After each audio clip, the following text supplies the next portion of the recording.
श्री शिवाय नमस्तुभ्यम. श्री शिवाय नमस्तुभ्यम. नमस्कार. मी आपला मित्र ज्योतिषाचार्य पंडित श्रीपाद विनायक मोरे आपल्या युट्यूब चॅनल श्री विघ्नहर्ता ज्योतिषवर आपले सहर्ष स्वागत करतो.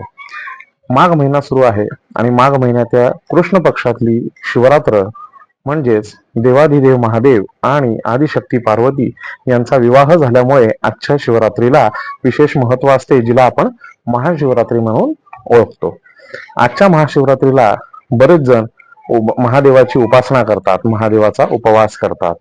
याच दिवशी महादेवाचा अभिषेक हा आपण घरामध्ये कुठल्या पद्धतीने करावा, कशा पद्धतीने करावा, याचं एक छोटस थोडक्यात तुम्हाला माहिती मी देणार आहे आजच्या या व्हिडिओमध्ये.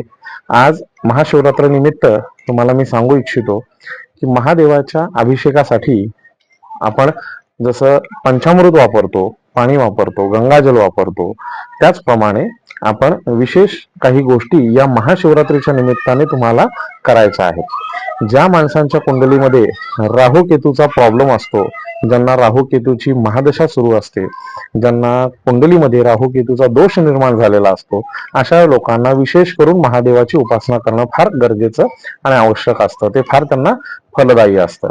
महादेव हे असे आहेत जे राक्षसांना सुद्धा पावन झालेले आहेत आणि मनुष्याला सुद्धा पावन झालेले आहेत.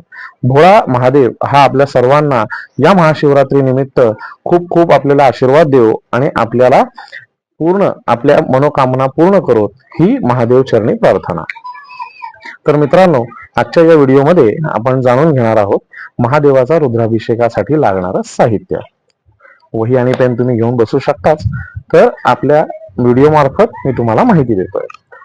महादेवाचा रुद्राभिषेक घरात करण्यासाठी आपल्याला घरामध्येही करू शकता किंवा मंदिरातही तुम्ही आपण जाऊन करू शकता. महत्वाचं म्हणजे दूध, दही, तूप, साखर आणि मध हे पंचामृत वेगवेगळ्या पद्धतीने आपण वेगळे वेगळे करून घ्यावेत. शक्यतो एकत्र करू नयेत.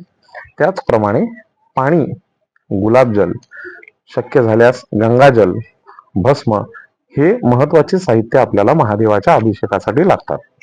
सर्वप्रथम स्वच्छ पाण्याने महादेवाच्या पिंडीवर अभिषेक करून घ्यावा. त्यानंतर महादेवाचा अभिषेक आपण सुरू करू शकता. त्याच पद्धतीने सर्वप्रथम स्वच्छ पाणी वापरून महादेवाच्या पिंडीवरती अभिषेक करत असताना सर्वप्रथम दूध, मग त्याच्यानंतर दही, मग त्याच्यानंतर तूप, साखर आणि शेवटी मध अशा पद्धतीने महादेवाच्या पिंडीवर आपण वहावे. पुन्हा एकदा गंगाजल आणि स्वच्छ पाण्याने पिंडीवर आपण अभिषेक करून घ्यावा.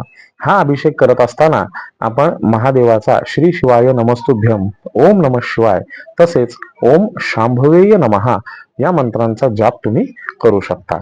विशेष लक्ष देणे म्हणजे पिंडीवर महादेवाचा अभिषेक एकदा सुरू केल्यानंतर दुसरे कोणतेही वाक्य तिथे बोलू नये किंवा आपले लक्ष विचलित करू नये.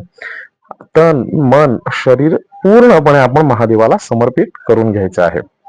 अशाच पद्धतीने पुढे ज्यांना धनप्राप्ती करून घ्यायची असेल त्यांना उसाचा रस याचा अभिषेक करावा.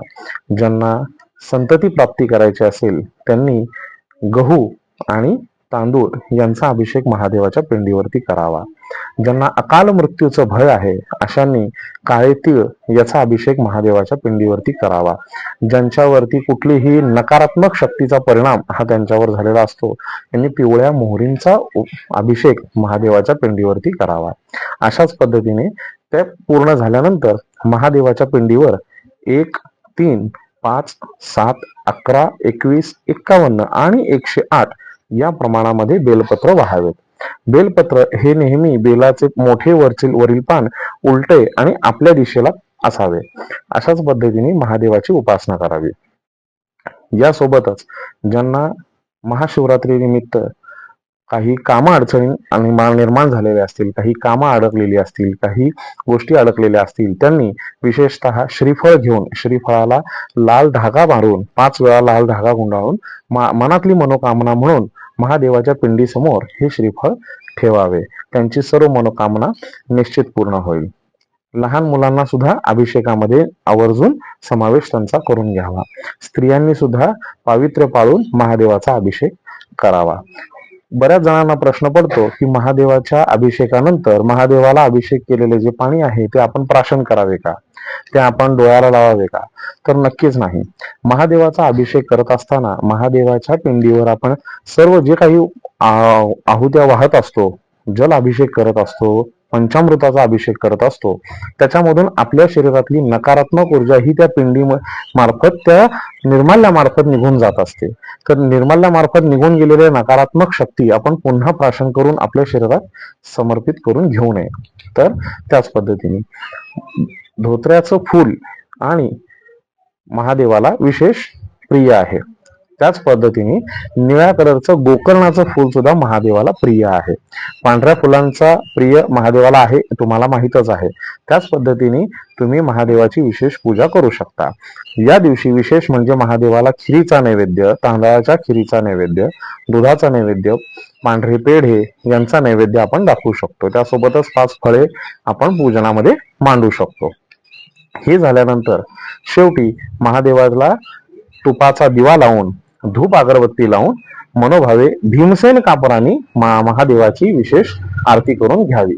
त्याच पद्धतीने या व्हिडिओ मार्फत मी आपल्याला पुन्हा सांगू इच्छितो की आपल्या सर्व मनोकामना महादेव पूर्ण करोत. मी सांगितल्याप्रमाणे आपण जर का महादेवाची उपासना केली तर अवश्य मी सुद्धा महादेवाला प्रार्थना करतो की आपली सुद्धा मनोकामना लवकरात लवकर आणि चांगल्या पद्धतीने पूर्ण व्हावेत.